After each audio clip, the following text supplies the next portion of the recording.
All right, finally, it's been 2 weeks, no video. It's the third week, time to do a video. My Ranger extended cab was previously bagged, in case you guys are new to the channel. I'm taking things apart. Go back and watch a couple of the videos beforehand of getting it and what I've done till now, which isn't really a whole lot, but we're moving forward. I ordered 2 months ago. I ordered parts. I've got a rack and pinion for the front, and you'll see why if you watch the other videos. And I also bought a bump steer kit, and that's like right inside here. The bump steer kit comes from Jerry Kessler. A lot of you guys might know him. I ordered these parts 2 months ago, waiting so that I can redo my front end. And I sent him a couple messages wondering. He said, you know, busy time of year, this and that. On the website it says that it takes but 1.5 to 2 weeks, so please be patient. So I was being patient. That's fine. Well, almost 2 months, I finally get a message. You know, it's been really busy this time of year. I'm only one guy. I have a family. I have a full-time job. I can't get parts out to everybody as fast as they would want, and da-da-da-da-da. And I'm like, well, I mean, thinking your website says a week and a half, 2 weeks. So I was being patient. And I told him, I said, that's fine, bro. I mean, just, you know, get it to me as soon as you can. And he said, okay, well, I've got them on the table. I'll get them out to you as soon as this week. So he boxed them up, and he sent them to me. Now, here's what he sent me. Which this is the bump steer kit. It basically goes where your tie rods go. For your steering, they attach directly to the rack and pinion. Well, there's supposed to be a bolt. There's a grade 8 bolt that goes through this and connects to that. That's what connects it to your to the tie rod end piece out on the spindle right there. That rod right there. If you don't know what it is. So he didn't send those bolts. I sent him a message. I know that there's problems. I know, you know, people get in a hurry. This happens, da-da-da-da. Well, this was a week ago. He said, what's today? Saturday. Well, a week ago, like Friday or Saturday, he said, well, I'll get them in the mail too. Well, he asked me, do you want to just go buy the parts from the hardware store? I was like, look, I'm not going to be home all week. Go ahead and mail them to me. He said, okay, I'll get them out to you Tuesday. Well, now it's Saturday. I haven't gotten a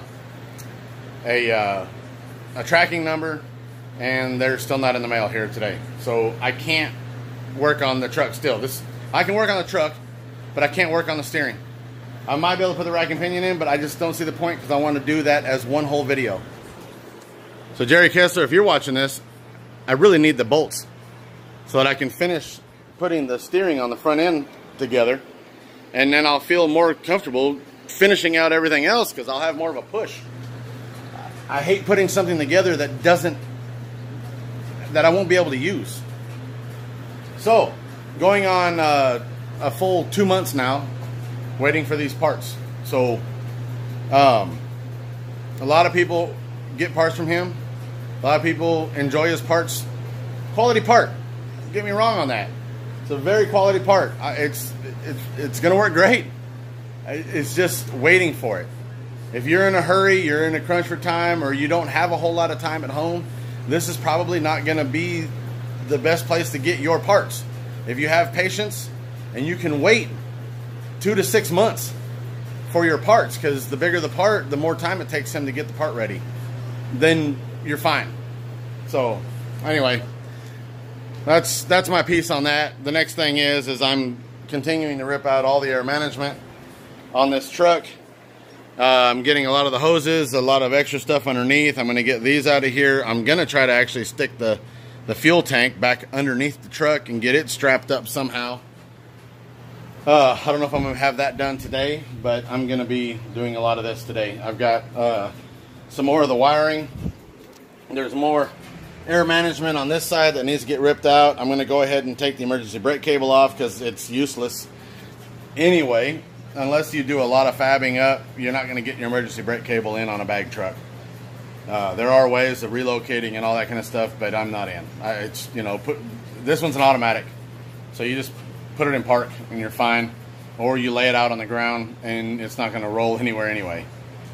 So I'm going to remove all of the emergency brake stuff. I'm going to remove all the old air management. There's a vent for the gas that comes out of your fuel tank. I'm going to reroute it to another type of vent. I'm not worried about having gas pollution. So yeah, that's what I'm doing today. It's enough talking. Time to get to work. Well, a little bit more talking. We also have Nick's Nissan. It's the double N. Nick Nissan. He is going to be attempting today to fit my old Mazda bumper. I talked with somebody that wanted to get the Mazda bumper, but I haven't heard from him in a while. Nick's here. He really needs the bumper because his is kind of bent up. So he's going to try like hell to get this fitted to here. We've got some front end damage that's still apparent in his main core support. We're going to try to bend and lift some of that stuff out so we can get the fenders. That fender is a little bit crooked still. We're going to get it bent in a little bit, get some of this stuff bent out. The hood latch doesn't come up far enough, so we're gonna be bending and prodding on this thing today, right? Yeah. He's a man of many words. So we're gonna get to work, and we'll give you guys a little bit of update just a little bit later. Yeah. What are you doing? Monoleafing. Monoleafing, single leafing, taking the middle leaf out. Whichever way you want to talk about it. He's already done the one side. I'm kicking tools. So it looks pretty good. He's got to get this side done. This side, you're not really going to be able to tell right now, but it sits probably about, what do you say, 1.5, 2 inches from the tire? Half inch to an inch. Half inch to an inch? Okay. The tire? Right. I think it's more like an inch, but yeah. With my weight on the very back, it just barely will touch the tire, so he's not going to have any problem going down the road. We're also, like we said, you know, the Mazda front bumper, we haven't gotten all the way because a lot of the core support has been bent. We've got some of it bent out and moved up. We're trying to work on. It's mainly just that side. That's the problem. We just kind of pooped out on it. I've been over here busy. I've got the airbags in the front done. I've got that airline left. On the other side, I've got the airbag out on this side. I've got the airline left on this side to pull out. I've got a lot of all the hard lines done. Those are the valves right there. And got all the parts for the tonneau cover out.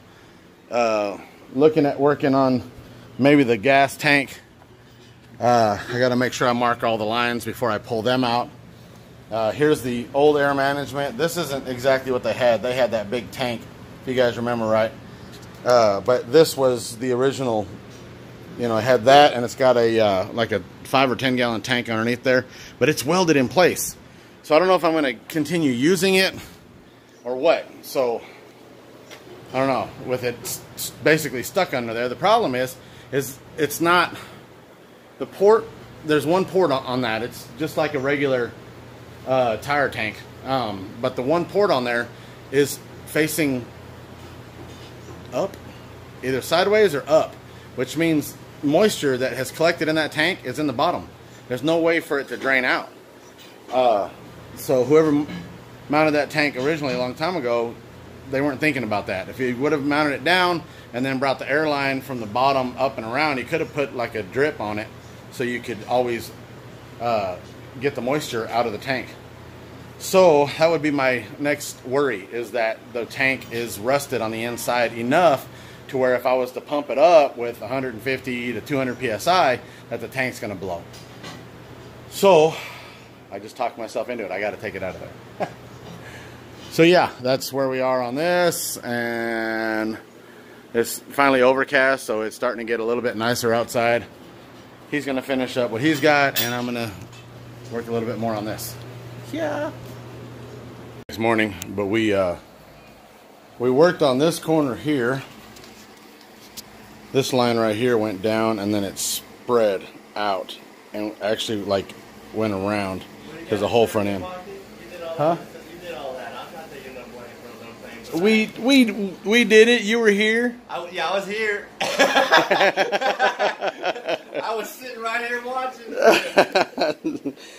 But you helped me bend some of this stuff out. You were there helping out, and we got that done. So we got the fender brought back in. Everything is lined up better now. He does need a front bumper, but for now, this works out. It looks good.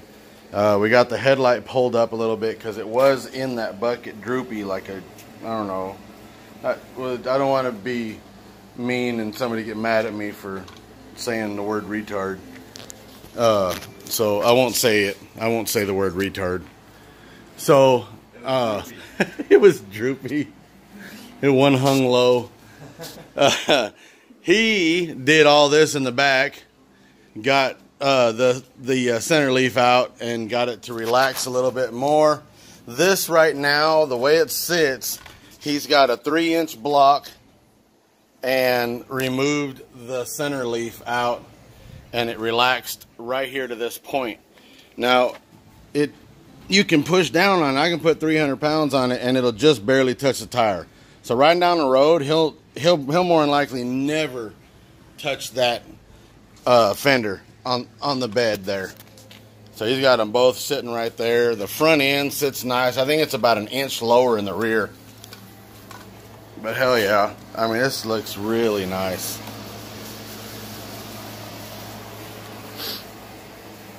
And then on mine, back over here, we are, or I am, done removing the front bag. I told you about the air management.